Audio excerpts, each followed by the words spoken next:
DRDO का silent strike हथियार तैयार। ड्रोन से दुश्मन का शिकार करेगी ULPGM-V3। हवा में भी मार गिराने की क्षमता से बदलेगा युद्ध का खेल। भारत ने आधुनिक युद्ध क्षमता की दिशा में एक और बड़ा कदम बढ़ाते हुए स्वदेशी UAV launch precision guided missile यानी ULPGM-V3 का सफल परीक्षण कर लिया है। रक्षा अनुसंधान एवं विकास संगठन DRDO द्वारा आंध्र प्रदेश के कुरनूल टेस्ट रेंज में किए गए इस परीक्षण में मिसाइल ने एयर टू ग्राउंड और एयर टू एयर दोनों मोड में सफल प्रदर्शन किया। ये मिसाइल खासतौर पर ड्रोन यानी UAV से लॉन्च की जाती है और फायर एंड फॉरगेट टेक्निक पर आधारित है। इसका मतलब है कि लक्ष्य लॉक होने के बाद मिसाइल खुद दुश्मन का पीछा करती है और उसे नष्ट कर देती है। विशेषज्ञ इसे भारत के भविष्य के ड्रोन युद्ध मॉडल की अहम कड़ी मान रहे हैं।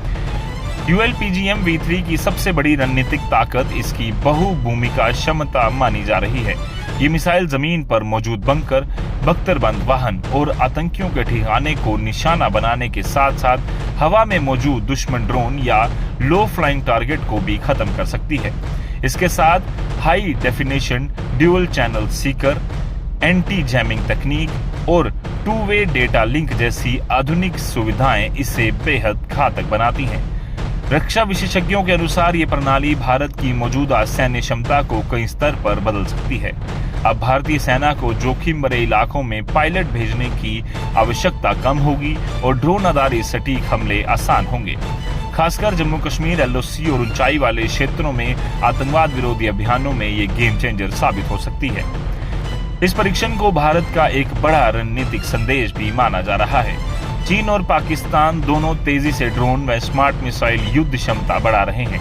ऐसे में ULPGM-V3 का सफल परीक्षण ये संदेश देता है कि भारत अब नेटवर्क आधारित और मानव रहित युद्ध तकनीक में भी तेजी से आगे बढ़ रहा है। रक्षा मंत्रालय के अनुसार ये मिसाइल पूरी तरह स्वदेशी रक्षा इकोसिस्टम के तहत विकसित की गई है, जिसमें DRDO के साथ भारतीय उद्योग और स्टार्टअप्स की भी महत्वपूर्ण भूमिका रही। रक्षा मंत्री राजनाथ सिंह ने इसे आत्मनिर्भर भारत और भारतीय रक्षा क्षमता के लिए बड़ा रणनीतिक मील का पत्थर बताया। विशेषज्ञ मानते हैं कि आने वाले समय में ULPGM-V3 जैसी मिसाइलें भारतीय सेना के ड्रोन, स्वॉर्म और सर्जिकल स्ट्राइक मॉडल को और अधिक प्रभावी बनाएंगी। भविष्य के युद्धों में जहां मानव रहित हथियार और AI आधारित सिस्टम निर्णायक भूमिका निभाएंगे, वहां भारत का ये कदम क्षेत्रीय सुरक्षा समीकरण बदलने वाला माना जा रहा है।